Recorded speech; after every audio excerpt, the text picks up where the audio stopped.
Welcome to PIs Declassified, an inside look at the world of private investigators. Your host is Francie K, a noted private investigator. Francie and her guests take you behind the scenes and into the genuine, sometimes gritty business of investigation. You'll hear stories from the trenches with plenty of surprises. Here's your host, Francie K. Good morning and happy Thursday morning to you. I'm excited about our guest this morning. He has some interesting tales to tell. So now I want to introduce you to Andy K. Hi, Andy. How are you doing, Francie? I am great. Thank you for being on the show today. No problem. My privilege. So Andy's going to talk about difficult clients. You know, we all have difficult clients. We have... If you've been in the business for 5 minutes, you have had probably a difficult client, maybe one that's a little off-kilter, maybe one with ideology that you don't agree with. I mean, really, ideology you don't agree with. And Andy's going to talk about one of these in particular. But before we get started with this, Andy, I don't know much about you. How in the world did you get in this business? Well, I started off working with the AG's office in California right out of college, and from there went on to some of the private companies, and then started my own about 27 years ago. September, it'll be 27 years that I've been doing this. Wow. And what did you do at the AG's office? Mostly drug enforcement. Okay. And right out of college, huh? That's interesting. Yeah, mostly undercover work at that time. I looked like I was about 15 years old, so that's where I ended up. Okay, all right. And how long were you there? About 6 years. Really? Wow. So you were one of the guys that were going after the marijuana growers in California. Yeah, actually at the time we had a thing called Campaign Against Marijuana Plants, and things have certainly changed in this state politically in that arena, and now actually a great deal of my clients were helping them get a license and getting security, assessments for them and everything else. So yeah, things have changed quite a bit since then. What a difference a few years will make, right? That's so funny. Yeah. So and then, you after you left there, you went to work for private firms, private investigation firms? Yeah, I went to work for one of the maybe the largest utilities company in California and worked in their internal security department and did that for a while. And my boss from there had been retired from the FBI, and actually my previous boss from the AG's office had gone there, and they hired me there. And I'm there when my new boss retired from that second job. He started his own PI company, and he took me with him there. And then I developed a workers' compensation department within that got bigger than he wanted to get, so we split it off into two companies. Interesting. And then, what is the name of your company now? K and Associates Investigations. Okay, K and Associates. That's K-A-Y and Associates. Yes. K-A-Y. And where are you located? Where are you based? We're in Encino. Okay. All right. And as long as we're talking about it, do you have a website? In case people want to contact you? Yes, we do. It's kayandainvestigations.com. Thank you for asking.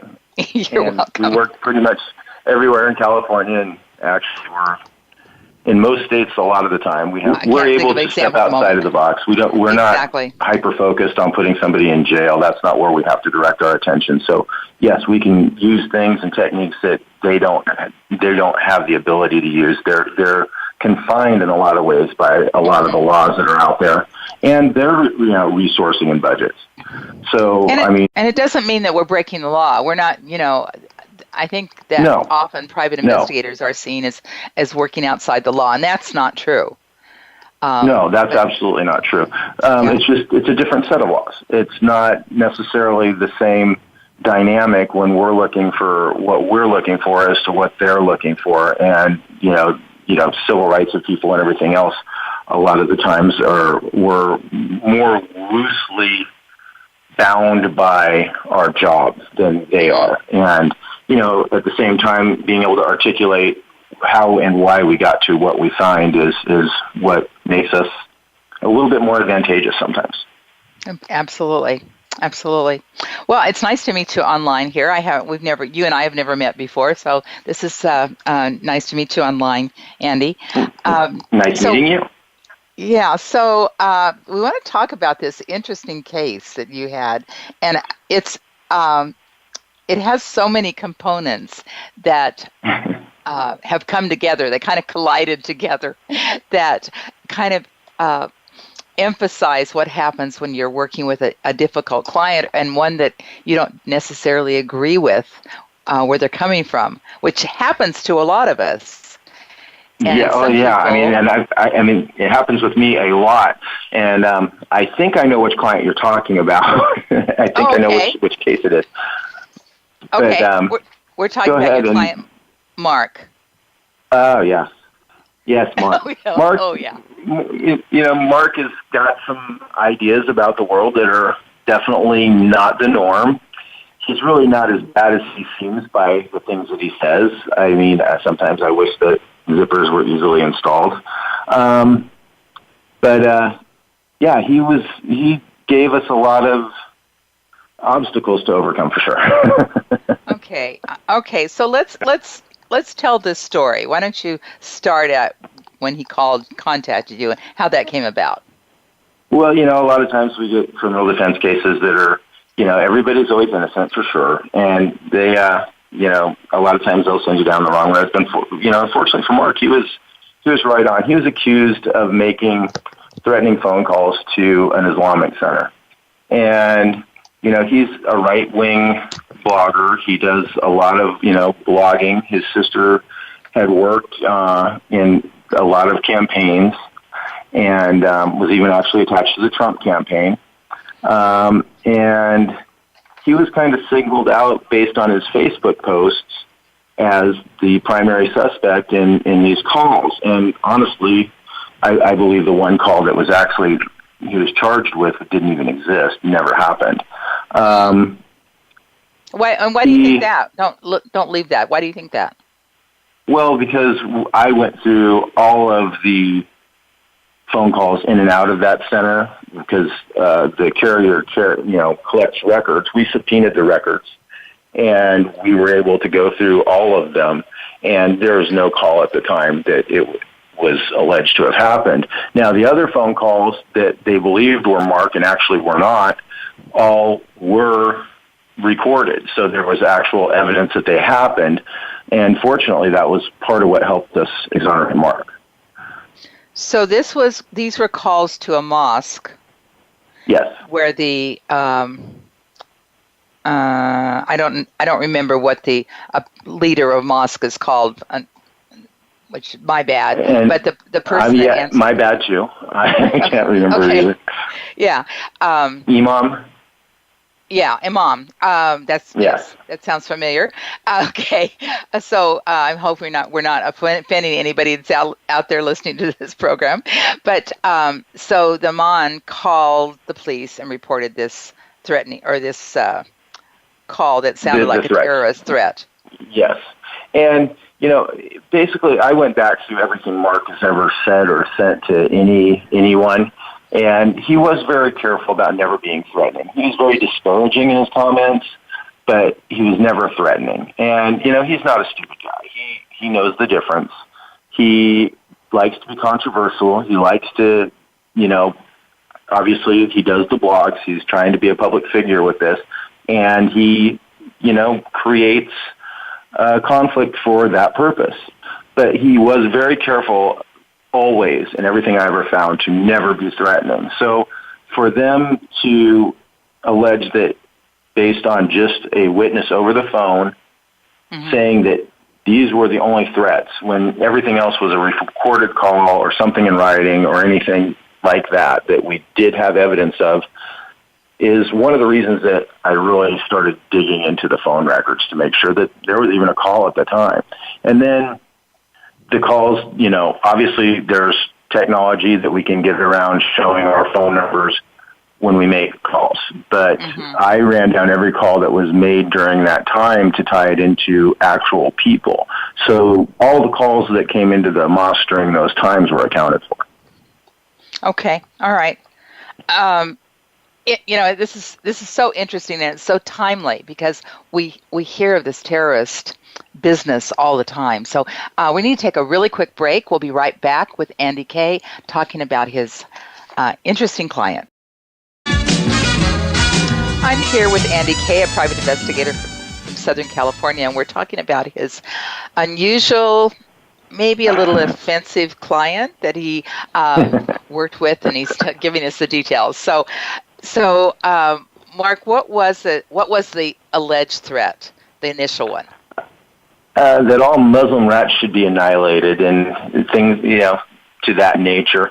That the religion was basically a blight to all of humanity, and he went on pretty well. The caller, who we find out was actually a judge's son, the local judge's son. Really? Yes, and we were able to actually prove that, and he basically admitted it. Of course, he admitted that he made the calls, but that he didn't actually make deliberate threats. But the threats were, or the comments were, definitely of a vile nature, and if they in fact did happen, they were a cause for alarm. Sure. Now, what kinds of things was Mark saying on his blog? Mark's comments on his blogs were, to the same content, basically. He would say things about the Muslim religion is, an awful thing, and I don't have the exact quotes at this time for all of what he said, but he did, have a Facebook post that, slighted the religion pretty heavily a lot of times. And he wasn't, he was very, racist in his statements. He made statements that were all encompassing of a religion, and obviously we don't like to do things like that because, there are bad parts of every religion. I can look at my religion and find horrific things that have happened by people, purporting to be proponents of it, and right. We have to avoid those things. It is wrong to do that, and I mean, I've tried to even correct Mark on some of the ways he communicates, but it doesn't always work. It's not working. Okay, so you've maintained a relationship with him. Yes, and as a matter of fact, I'm actually doing some work with him right now. Interesting. There you go. Opposite worlds collide, and it works sometimes. So, all right. So tell me what happened. They get a bead on Mark. They this call comes into 911 reporting this alleged threat, and then how did they identify Mark? Well, they identified Mark through the Facebook post, and the person who got the alleged actual threat call that I don't believe existed, basically he said an angry man called and left a voicemail saying offensive things. So on Sunday, they got another call, and another man said threatening things, but the call was not recorded, and they went on to call the police and said that, we think it was the same guy that made the calls from the previous day. And, the guy said Mark Fagan had made offensive posts on Facebook, so this guy looks or sounds like the same person that left the message, and the guy that called and left the threats sounded like the same guy that left the message. So that's how they tied Mark into this. As ridiculous as that sounds, even when I repeat it, coming from that kind of a background, it just made it, people were looking for a target. And, Mark was a very vocal target. He put himself out there, and had said things in the past that were not, threatening, but were definitely offensive. And so they got a search warrant on Mark's home, and, they interviewed Mark and, kept him there for several hours, and they told Mark that they were sure that that was his voice. And, of course, Mark's like, well, if you say it's my voice, but I don't remember making that call. I don't think I would ever make a call like that. And over and over. And the officer in charge of that investigation actually took the voice, it must be my voice, as a confession. Right. And tried to make that work. And we know better, but obviously some people don't. And they took that to, bring Mark and, push formal charges upon him. And, they paraded him out with, he does have weapons, all legal weapons, even in the state of California. He had ammunition, which is, completely legal also, and, paraded legal things out to the public as if it made him a criminal. And it was, I'm not a big fan of smear tactics. I mean, use the evidence you have. Just because, somebody got a letter from another person that was offensive and they, bring out that you have reams and reams of paper at your house and pens is not evidence. That's just right. Circumstantial things that, paint a narrative.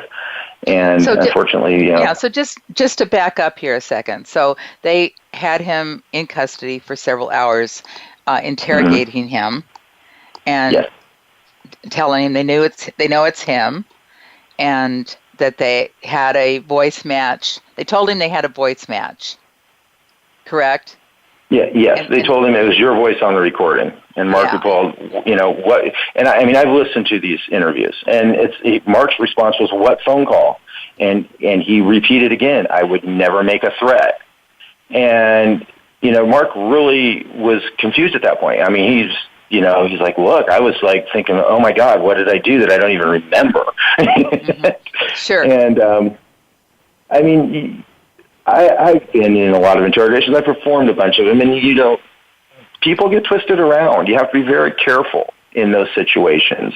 And when you've got a grown man in a situation where he's looking at police officers, that are threatening to put him in prison, and you've got all these things going, you can very much feel like a little child being interrogated by your parents, and it's not that you will always get an honest result out of them, even though they're trying to be honest.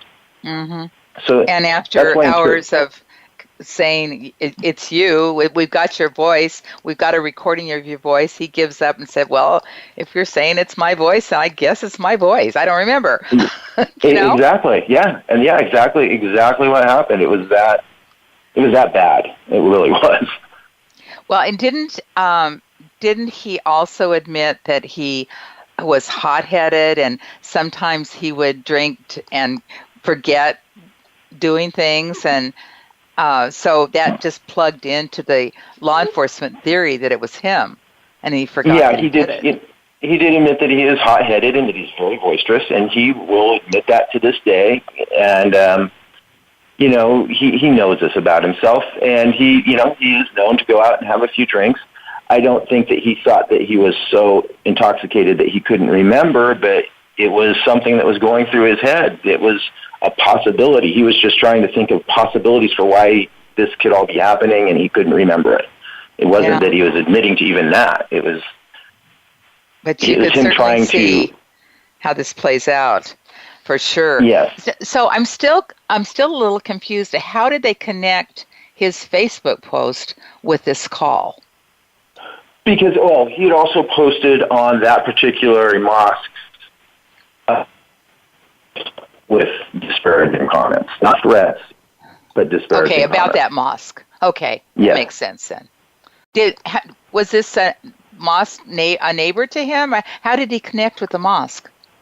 He was, it's proximity-wise, it's pretty close, but the connection that he had with it is just that it was a more, one of the larger mosques. It was one of the more prominent in Southern California, and that's why he targeted them for, his comments.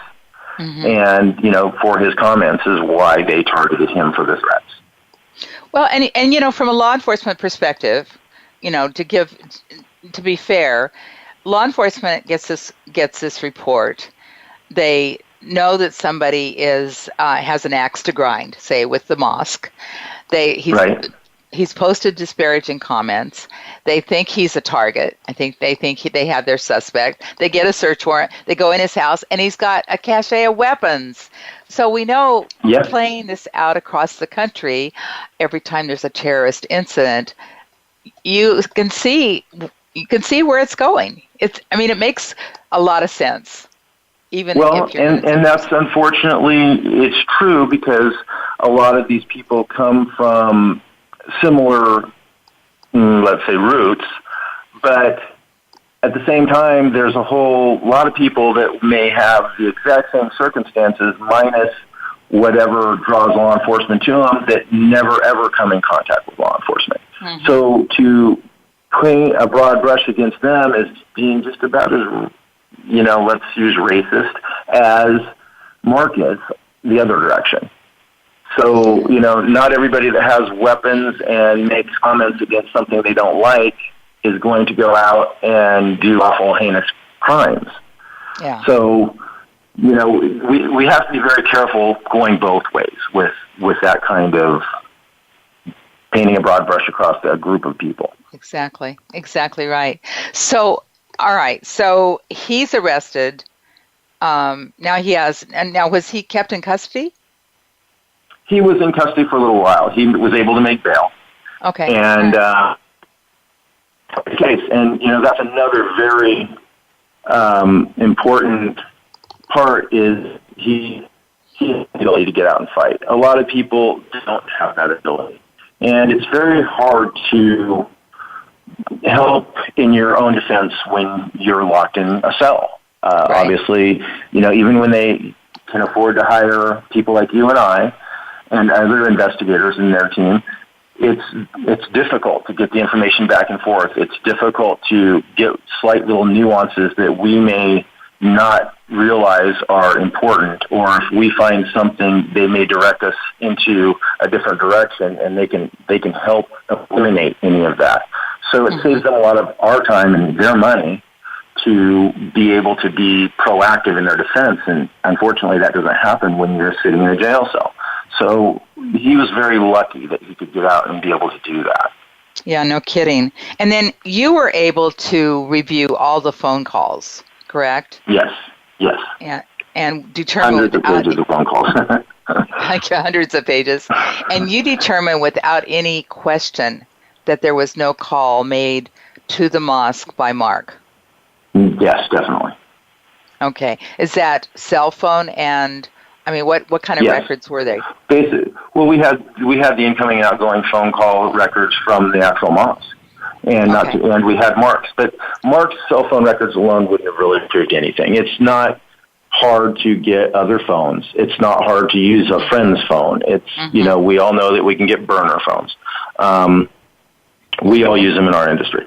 So it was important to actually get their records subpoenaed so that we could go through and see the time and the calls in and out of the mosque to eliminate Mark.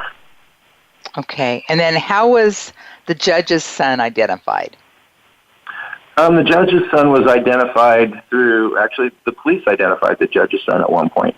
And they knew about it actually even before they let Mark's defense know about it. And even we found out later that the mosque had information. We know this via internet or email transmissions back and forth. So, unfortunately, that's the other part of what we do. We have no political gain or loss by what we do. We give our clients all of the information, whether it be good or bad or indifferent. And sometimes people in public situations, law enforcement, prosecution, things like that, they aren't as big of a hurry to, offer up their mistakes or the evidence that goes a different direction. It's true. Unfortunately, that is true. Now, Mark did make a very bad mistake, though, along this process. Oh, yeah, he made a couple. He made a couple? What were the mistakes? Well, Mark's mistakes to me start out from the beginning of being, so disparaging in his thought process and so vocal in the things that he says that he even knows are provocative. So that's his first mistake, because he painted himself as a product, or as a target. The probably biggest thing is going up against one of the actual detectives in the case. And even though I understand his frustration, and I'm definitely, I have roots in law enforcement. Most of my friends are in law enforcement, and most people in the industry or in the are great people. Is 100%. Unfortunately, sometimes you get some that aren't, and so I understand his frustration. But he sent a text that I don't even believe was that bad. But it was, basically, why don't you tell the effing truth? And that was not a good decision on his part. Yeah, he sent that actually to the officer. Yes, he texted that directly to her. Not a good idea. No, you don't want to create enemies with badges. No, not particularly when they're investigating your case. Yes, especially, they have a little pull on you, yes. Mm-hmm. So what happened with that? Well, when he got back to the United States, they were waiting for him at the airport, and they arrested him for it. They arrested him for, I believe it was dissuading a witness. And the police arrested Mark and charged him with dissuading a witness. It cost him an extra $125,000 to get out. And so, he was working into his savings accounts pretty hard by the time this was over. Now, what kind of business is Mark in? Mark currently is an Uber driver. That's what he's doing at this point. Okay. So was he doing that at the time?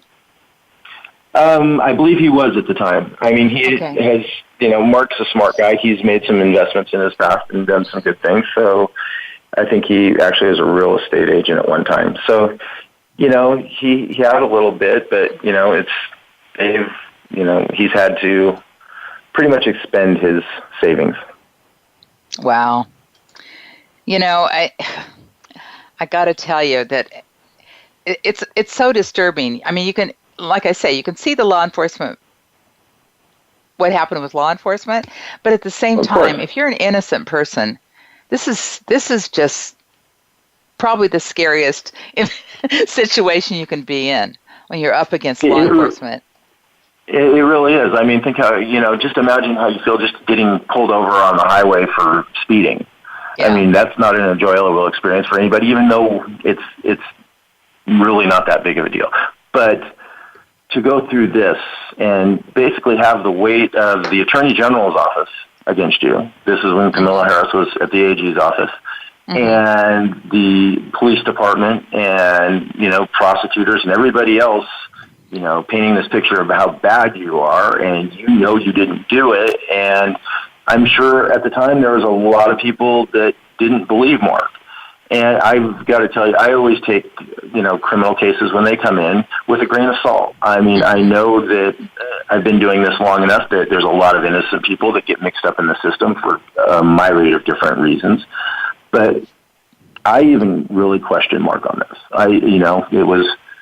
I was glad to find out that he was innocent and be able to prove it, but it was, very questionable in my mind also. So I do understand law enforcement looking at him. Yeah. But then sometimes I think taking it beyond the look with what they had was not proper. Well, and the reality is, in another era, this wouldn't have been looked at as seriously as it is today. But, post 9/11 and post all kinds of terrorist activities, this is serious. It's probably one of the most, if not the most serious crime that faces our country. Right. There's certainly there's murders. I agree that, but I agree with that. In the beginning, you have to take serious threats seriously. But we all know that, you and I grew up in sticks and stones time, where, if people said stuff, you just said, yeah, whatever, and you went on and said stuff back and went your way. Yeah. But, people are starting to carry out bad things. Is when they had evidence of somebody else and they didn't back right off. And I've seen this happen so many times. We got to change it. Somebody's got to be held accountable, even for the taxpayer funds that still go forward, we know that we're barking up the wrong tree. Yeah, for sure. And what happened with the other guy? Nothing. Nothing. He was never charged.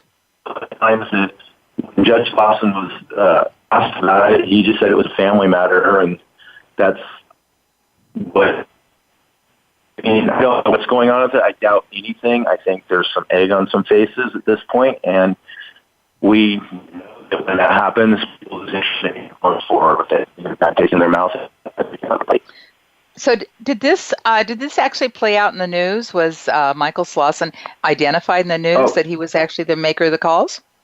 Yeah, CNN called Judge Lawson. That's when he told CNN that it was a family matter. It's been in the LA Times. It's been reported numerous times, actually. Really? Yeah. You know, and that's very bothersome. Yeah, and Michael, the judge's son, he's got a long history of making calls to Islamic groups, actually, and expressing his disdain for it. Yeah. Wow. He's not a new person to this. So I don't know how they overlooked him when they were looking at Mark, actually. Huh. So he really did have a history. A long history, it seems. Huh. And a history of besides making calls and emails, did he do other things? Not to my knowledge. And there was no reason for us to go in on Mark's time and investigate him too much beyond the point where he's a suspect for the police. We know that he made the calls. He's admitted to those calls and other calls, and just to get my client free of that net. Well, I guess it's proof that it pays to know people in high places, doesn't it?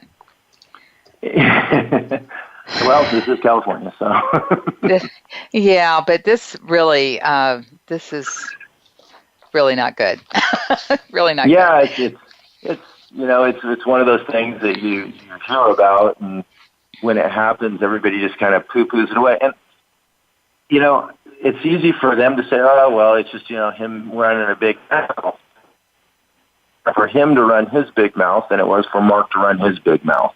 Right. And, it's gotten to a point where people really are, DAs can take one out of a group of suspects or conspirators in a crime and just charge whoever they want in the middle of it. And it may be because they just don't like this guy's shirt that day.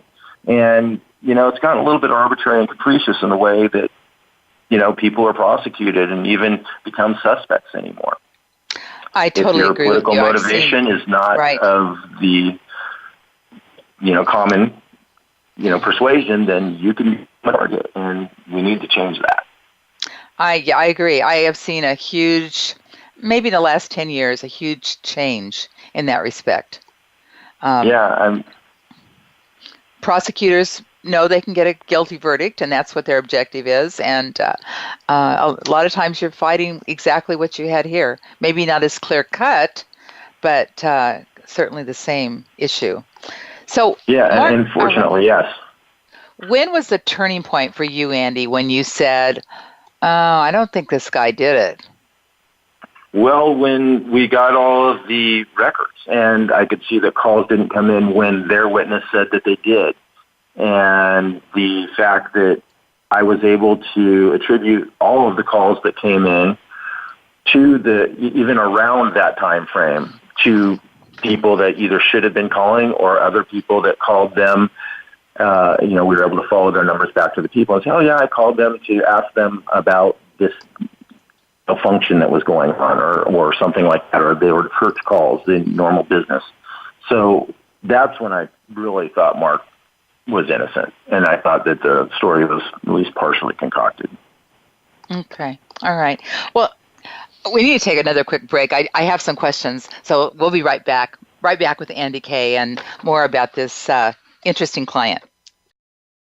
Come kind of a gang mentality where, everybody else is less of a person than we are, and they treat the public that way. I mean, most officers will treat you with respect. You see them at traffic stops and everything else, and they do.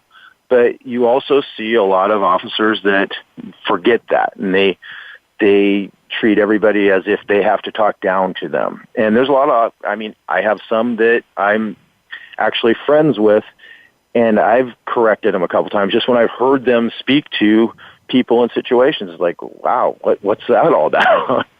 And they just get this, us against them mentality, like you said. It's getting pervasive.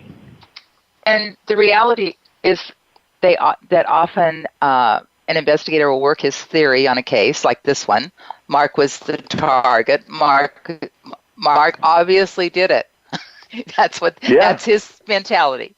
So and we're gonna do everything we can to prove that Mark did it, not try to find out exactly what happened. Mark did it. We're gonna get evidence against Mark, and any evidence against Mark, we're gonna not pay attention to, because we want to put Mark in prison because we don't like Mark now. Mark became the target. We're gonna do whatever it takes to get Mark. And what struck me, and I suspect about this situation, because I suspect what they used in the interrogation was the read technique, which you and I are probably both familiar with, where you have your suspect and you keep badgering them until they confess. Yeah. Which is what it sounds like happened with Mark. Yeah, and we've even made rules against that in when we're interrogating foreign fighters. We don't use those techniques because we know they aren't accurate. Yes, I'm sure that at some point and sometimes they are valuable, but definitely not in these kind of situations. Well, and I've been trained on that, and it's a good technique, but you have to do your investigation first. You can't You can't just identify a target and then start working on him to figure out a way to get him to confess. You have to do your complete investigation, and then if you identify a target, and maybe certainly they thought they had that in this case. But anyway, Andy, it's such a pleasure talking to you. It's so much fun. I'd like to meet you in person. Absolutely. One of these days, hopefully, at one of these conferences. Yeah, I'm sure. Actually, probably in Long Beach. Yeah, okay. That would be great. Please come up and introduce yourself to me, because I will definitely be there. Okay. I'll see you there. All right. Very good. We're at the end of our hour, folks.